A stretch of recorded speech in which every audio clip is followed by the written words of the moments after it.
It's Tuesday the 15th of March 2016. I am Robin Yellow and this is Techtasm. Optanistic! With me as always is James Woodall. How you doing, James? Robin, very good. This week I've been running around Paris as Agent 47 in the new Hitman game. Very exciting. As soon as I play Hitman, I will be Agent 48. Now this week James and I will be looking at the excitement as LG launches its first DAB smartphone, Android N's windowing system, WhatsApp's increased security, another Amazon Echo story, you can never have too many of them, and Intel's upcoming ultra-fast Optane SSD. Now, on this show we call things reals or Techtasm, and a Techtasm by our definition is tech for technology, and tasm for phantasm, something that exists only in a person's mind. You'll find out the truth here, folks. So without further prattling, let's get on with the show. Tech Central reported this week that LG have launched its first DAB Plus smartphone. Now, if you live in Europe, or particularly live in the UK and Germany, you'll know that DAB is the digital audio broadcasting standard that's used to transmit most of our radio stations, the BBC being a great example and a great supporter of DAB. But with the launch of this DAB chip from LG Electronics, the Korean consumer electronics giant will perhaps spur other smartphone manufacturers to include DAB Plus receivers in their future handsets. You say DAB or DAB, James? It's DAB. It's DAB all the way. Have you ever used the FM radio in your smartphone? Does your smartphone even have No, mine FM doesn't. But I had a former smartphone which was a Motorola, which had an FM receiver, and I did use it actually on the train when I was working in London, commuting into the middle of town. So yes. Okay, fine. I've been told. What's interesting here is that they've just introduced this into the South African market, or the African market for sales. So it's obviously one of those things that's niche. So DAB/DAB will be unveiled. This device will be unveiled at the SADC Digital Sound Broadcasting Workshop in Lesotho on Tuesday, which means that although DAB apparently reaches 500 million people in 40 countries, I'm not sure, certainly in Europe, whether it's even used outside of UK and Germany. I'm not sure either. I mean, I use it daily in my car, but I can't say I've listened to it, certainly in the last 10 years. I mean, hey, DAB is not exactly new technology, but I've not listened to it outside of the car for a while. You haven't even listened to it at home? I don't have a DAB radio. I've got one actually in the kitchen, but since I introduced Chromecast audio and some Harman Kardon sound sticks to my kitchen environment, we now listen to the radio through apps and Chromecasting.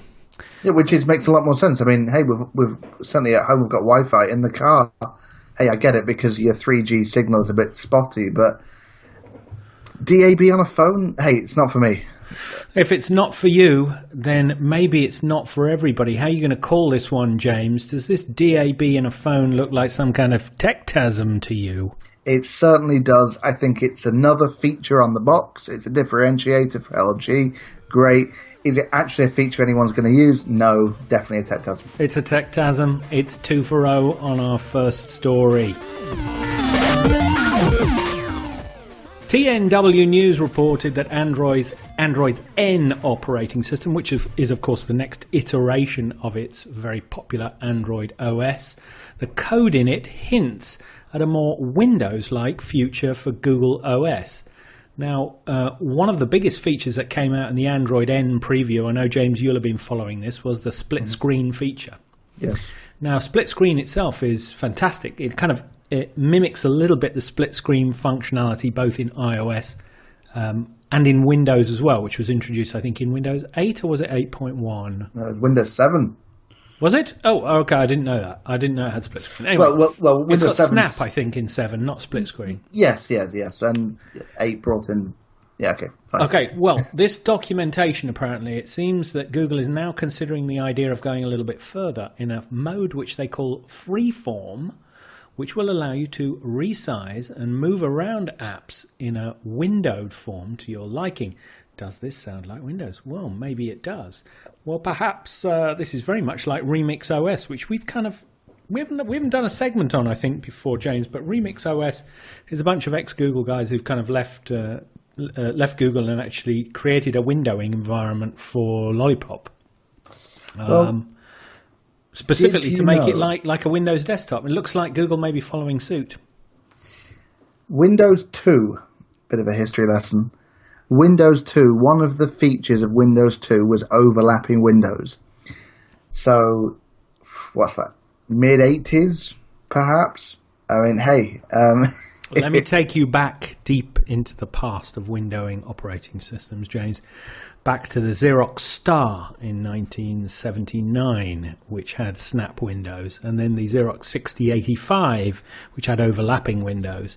And I think about that time, the X graphical environment was in its burgeoning state, sitting on top of Unix, which I think these Xerox systems were based on, possibly.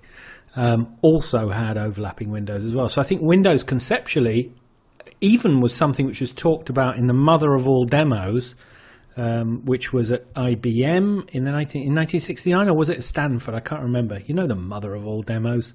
Hopefully you're Googling that right now so you can get all my facts straight as I just make stuff up. My keyboard is far too loud. But certainly when I talk about snapping, I'm talking about tiling, where you've got two apps running and they're taking up 100% of the screen. If I'm talking about windowing, you're talking about overlapping and naturally moving around like cards or bits of paper on top of a desk. Well, I mean, of course, Google have said for a very long time that Chrome and Android have nothing to do with each other. Well, and of course, apart from the fact that they're both based on Linux. But then, of course, they're bound to say that because they're trying to ship different hardware. You mean Chrome OS? Yes. So they have actually. There was that kind of rumor maybe a year ago that Chrome OS was going to be subsumed into Android. Everyone threw their hands in the air, including me, being a massive Chrome OS fan, thinking, don't take our wonderful low threat surface, high speed, lightweight laptop OS away from us, because then we'll have to start using Windows and OS X like everybody else. But then they quickly kind of withdrew on that, but clearly there's a strategic objective to put windowing and possibly desktop support into Android here. Now, given that this is a real thing, this is actually happening because this code has surfaced in the N preview. Do you think that mobile phone operating systems, particularly Android and iOS as well, will move on to the desktop? That's our call. Definitely, 100%. It's a real.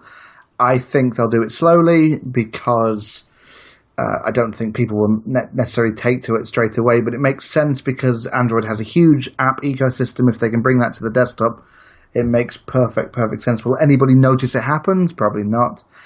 Maybe this year is finally the year of the Linux desktop. Oh, I've heard you say that before. Please don't say it again. It'll never happen. Okay, so this looks like a reel. I'm going to call this a reel as well. That's 2 reels for that one. Now, after all the excitement over the last couple of weeks with Apple and the FBI going head-to-head in the United States about the security and unlocking of a telephone that was used by a so-called terrorist, an alleged terrorist, WhatsApp, it was reported in The Independent this week, are looking to increase security by encrypting not only their IM messaging, which they already do, but also encrypting voice chats. Mm-hmm. As tech companies like WhatsApp, of course owned by Facebook, look to hide messages from governments. Now, this is a particular problem, I think, for the Americans, isn't it, James? Because in Europe, we're a little bit more relaxed. We're a little happier to give our stuff to governments. We're a little less hung up on privacy, I think, than the Americans. But what do you make of this? I definitely believe in the argument of if you purposefully put backdoors in, you're weakening the encryption, because there's plenty of examples in the world where things were lost by governments and ended up in the wrong hands. I don't think WhatsApp are proposing to put a back door in. No. But they're going again. They're they're adding the full encryption piece in. But the point being, the government or the FBI and whatever, and certainly isn't there a bill going through a second reading of Theresa May's Snoopers bill or whatever Snoopers charter. Yeah, that's happening this week. So I think that this is the right thing for WhatsApp to do, whether it will stick or not, because of course this is getting a lot of attention. I mean, hey. Well, I think they're definitely going to do it. The question is whether they will allow governments to, whether they will give them access to the encrypted calls and the encrypted messages. Of course, recently one of Facebook's vice presidents was arrested in Brazil after WhatsApp refused to hand over user data to the government. I think he was put in jail for a day as a punishment. And it also has emerged that the company is currently arguing with the US government about whether it should be allowed to grant access to encrypted chats. Now, I don't know whether these chats are ephemeral, whether they're stored. I think the way a WhatsApp chat works is, and tell me if I've got this wrong, James, but I'm pretty sure that if we had a WhatsApp chat, both of us would have a history of that WhatsApp chat, but that WhatsApp chat itself is held encrypted on your device and my device so we can see the history, but is not held on a server. I think that's the general idea, and that's how these IM programs have worked for a long time. I mean, you'll notice that whenever you log on to Skype and another person is not logged in, and when they do, you might get a barrage of messages. In fact, that happened to you and I yesterday. It did. Barrage isn't the word I would use. Okay, a swoon. It was a trickle, a cloud, light, a waft. Yes. Yes. Why don't we talk about this? You know, swoon. I'm not so sure about swoon. I'm going to take swoon back. I may edit that out. Anyway, carry on. So that is how they work, because at the end of the day, the IM companies have no interest in paying to store the messages because, hey, instant messages are all about instant, so they don't really have any need in storing them. The whole concept of the encryption is something that users are will start to expect. I mean, certainly cast your mind back to MSN Messenger, which was famously not encrypted, and there were stories. I mean, I'm going back 10 years now, all the time about various leaks and whatever that happened there. So it's definitely the way forward, encrypting all the messages. Whether it will stick because of all these ridiculous. I mean, the guy getting locked up for a day in prison. I mean, what did this VP in Brazil have anything to do with WhatsApp and out in California? Yeah, but think about the Apple case. What the FBI could have just done this under, I think it's called they have a FISA court, and there's some kind of special order where they can say you're not allowed to talk about it. It's a bit like an NDA. Sign this NDA, then I'll tell you what question I want to ask you. They could have done it nice and quietly, but the FBI chose, as far as I can tell, to bungle it by changing the iCloud password, because my understanding is this particular phone that they wanted to decrypt would have naturally backed up to iCloud if they had kept it powered and kept it connected and not interfered with the iCloud password, which would have meant they could have subpoenaed the iCloud records from the server and read them. But they didn't do that. Their password was changed, I think, very soon after, or within a few days of actually getting this phone, which meant that they sabotaged their own ability to get the data. So actually, is it a conspiracy theory? I don't know. But did they do it specifically to create a precedent? I think they're going after a precedent in this. And I think Brazil's action against this Facebook employee was the same thing. They were trying to establish a precedent. I think governments around the world are scratching their heads thinking, how do we catch the bad guys if encryption is too good for us to break into? Absolutely. But I would suspect that people who are serious about encrypting their data wouldn't do it on WhatsApp or Facebook or Skype or anything like that. I mean, Tor exists, ironically created by the US government. So there's plenty of places out there to do your encryption properly. So the governments can go after these companies, yes, irony upon ironies. Putting these backdoors into all these products will just move the bad guys somewhere else, because there are plenty of options, plenty of systems that they can use Yes. for communication, which can't be cracked. There's just no way around it because of the way they're designed. And it's a basic fight between law, the rule of law, and the need for governments to snoop or spy on their citizens for the sake of public safety, social safety, and mathematics. And you cannot, a decent encryption system, not that complicated, anyone can do it, it's public domain knowledge, can't be cracked. Yeah. But it can be cracked, but it just takes too long. Yeah, yes, of course. And by the time your consumer hardware is capable of decrypting that, then we will have moved on. I've been reading a lot recently about password hashing and the number of rounds to hash your password, which is basically encrypt upon encrypt upon encrypt. And companies like LastPass, who I know you're not a fan of, but I'll tell you, Single point failure. I'm sure you're really interested. They hash the passwords well over 100,000 times. So, because that's just the accepted time, but I'm sure next year it'll be 150,000 and 200,000, and the number will keep going on and on and on. Yeah, I know. It's That'll be your Moore's law. Yeah. So, but then, yeah. Okay. So I want you to call it, James. Is this increased security from all the companies and this desire for governments and agencies to have backdoors? Is this just a big techtasm? Is it a big public show to impress the public with how hard your government is trying to keep you safe? Or is it just a big fat techtasm? It's. I think it's a techtasm because this is going to be a never-ending, till the end of time discussion, because there's going to be various loopholes and fixes and and whatever to get around this. We have not heard the end of this. I know this is something particularly you're going to enjoy, James. Another Amazon Echo story. Well, wait. I'm glad I'm sitting down. Sit yourself down on the floor, because Forbes, that august journal of intellectual record, reported this week through Michael Wolff, their contributing editor, that the Amazon Echo is, in their opinion, the iPhone of the smart home. Wow, what a great phrase, the iPhone of the smartphone. Now, when you talk to your Echo, you can get it to turn in the United States. Of course, we can't buy it in the UK, but in the United States, you can get it to turn your thermostat up and down. You can get it to turn the lights on and off. You can get it to set you an alarm. You can get it to answer questions, tell you jokes.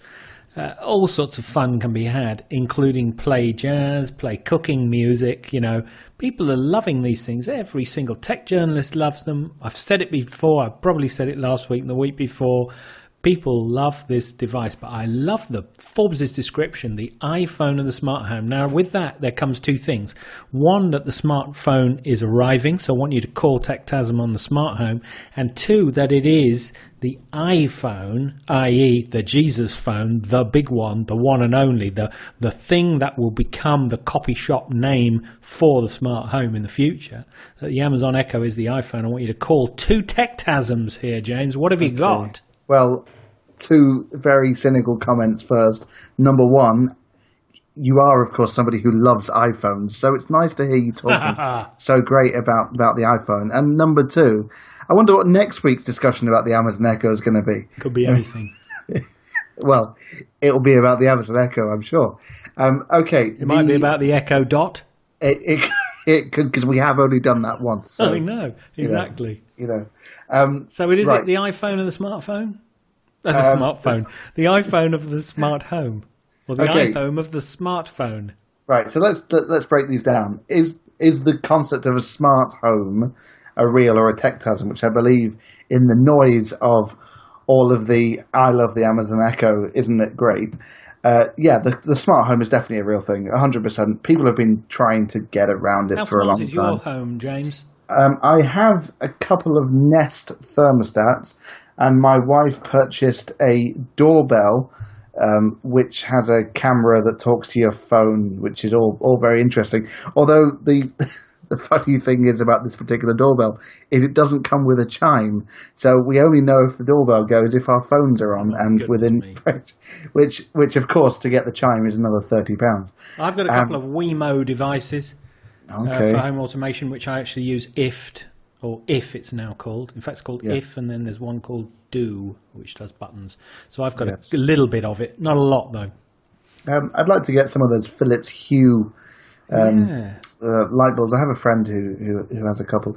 So the smart home is definitely a real. Okay. Whether or not 2016 is the year of the smart home, I don't know. I mean, the Linux PC is too busy taking the year Well, off. it's taking the limelight, isn't it? Yeah, I do has, and- understand that. Now, what about the iPhone of it? iPhone in the terms of an iconic device that created a new category.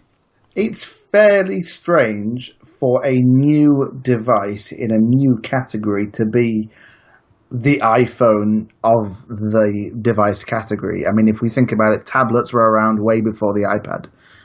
Smartwatches were around way before the Apple Watch. Yet, the Apple Watch has kind of taken the watches and the iPad has taken the tablets. So, well, of course, the iPhone certainly wasn't the first smartphone. The Echo, however, is the first device, certainly to my knowledge, that does this kind of thing. So I don't know. I'm looking in my history book. I'm not so sure. But then saying that, I haven't used the Echo as much as you have, or you've used it in your dreams. I have actually seen one, and I've watched so many videos now, including the parody videos of the cutesy family asking the Amazon Echo to tell them jokes, inappropriate jokes. Well, I'll ask you then, are these reals or are these Techtasms? Well, so the smart home, yes, it's a reel. The Amazon Echo being the iPhone of it, I'm going to call that real as well, and I'll tell you why.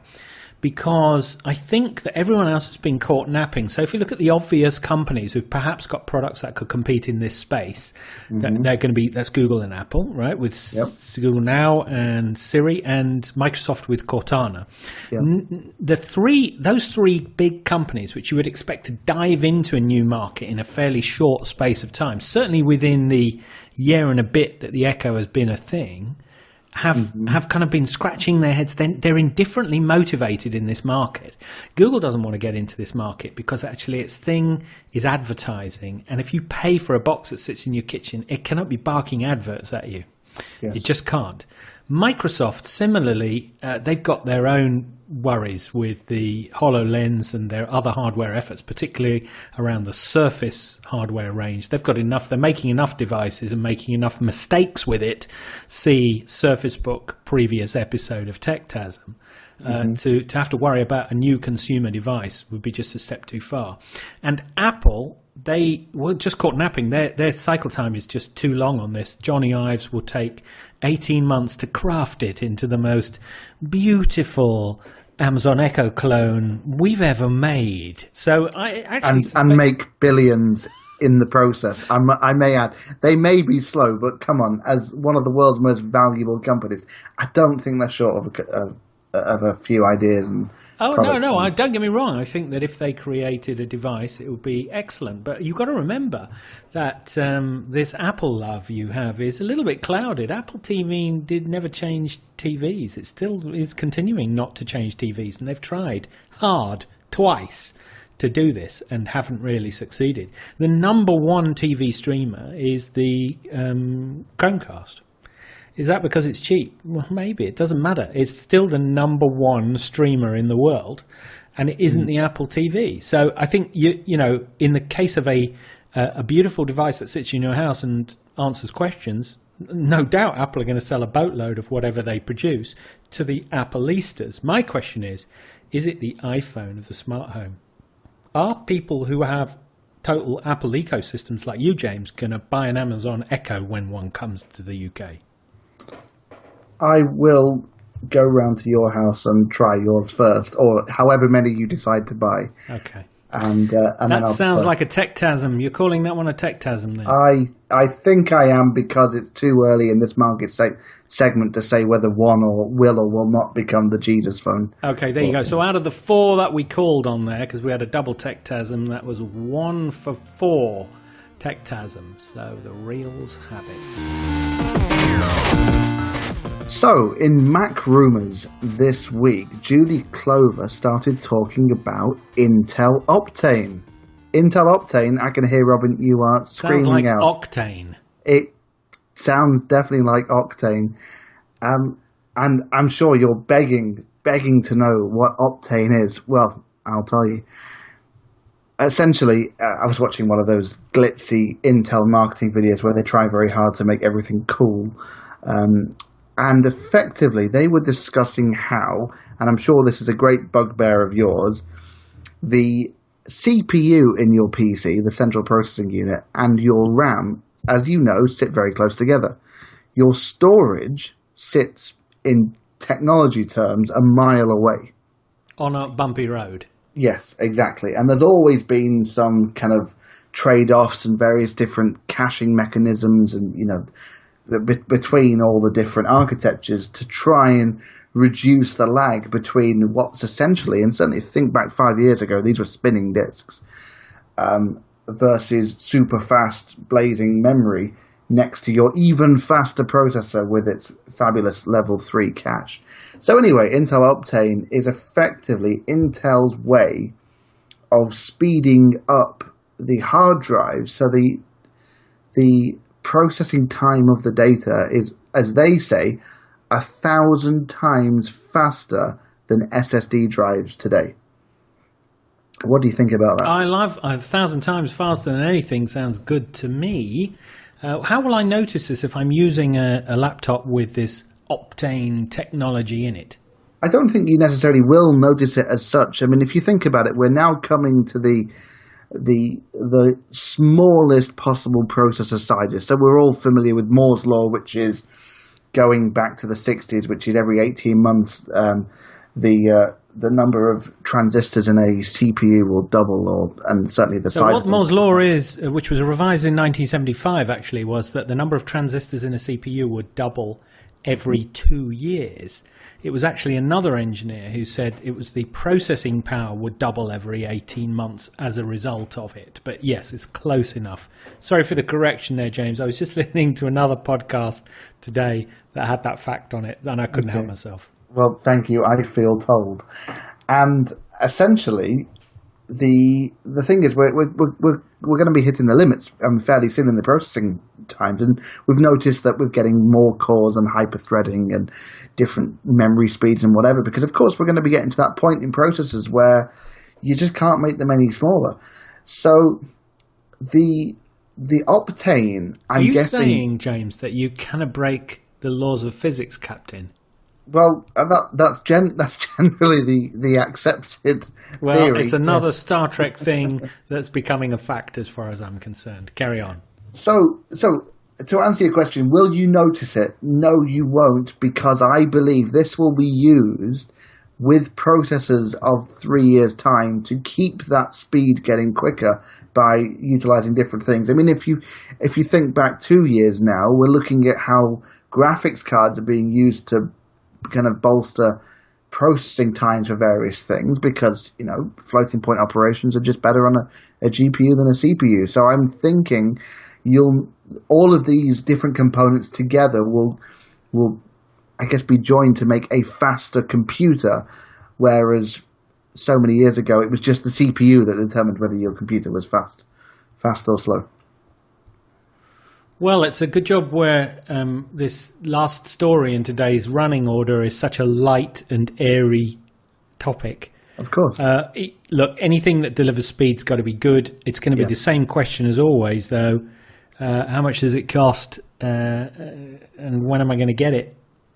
Yeah, well, obviously no prices have come out yet. They're saying that it's going to come out towards the middle end of next year. And the reason this is in Mac rooms is because supposedly Apple are going to be adopting it. Of course, Apple are quite used to being an early adopters in they're fast hardware. followers, James. Get with the program. I've told you this before. They don't innovate anything. They're fast followers. They're never first with anything. They were the first to implement Thunderbolt from Intel, but sure. They were the last to implement Thunderbolt from Intel. What are you talking about? Thunderbolt with Lightpeak. They were the first hardware. Oh yeah, but they were the last. Nobody else uses it. Okay. They're all USB 3, aren't they? Okay, and they were one of the first to have Wi-Fi in a laptop going back. Oh, fair enough. Yeah. Okay, all right. I'll let you have that. I bet you they weren't the actual first though. No, they were the first that anybody would remember. All right. Religious wars. Relax. Okay. We'll carry on this discussion at length tomorrow morning. In the post-show. Yes, definitely. So, I can't answer either of those questions, price or when. I mean, when is this year? Price will know when.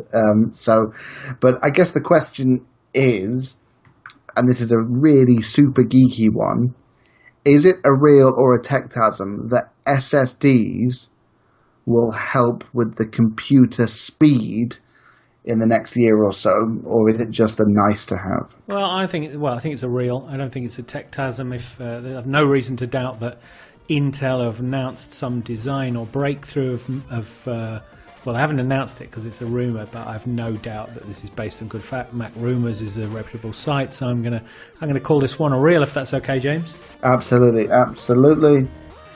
It's a real. That is it for this week, James. You can find us, dear listeners, at facebook.com/Techtasm. You can subscribe to us on iTunes, Stitcher, or Feedburner. And you can contact us, as always, at feedback@techtasm.com. And remember, if you're subscribed to any of those services and there's an opportunity to give us stars, please do it. That's all we ask. We record every Tuesday at 2100 BST GMT, so watch out for next week's show. This is me, Robin Yellow. And me, James Woodall. Asking the question, is it just a Techtasm?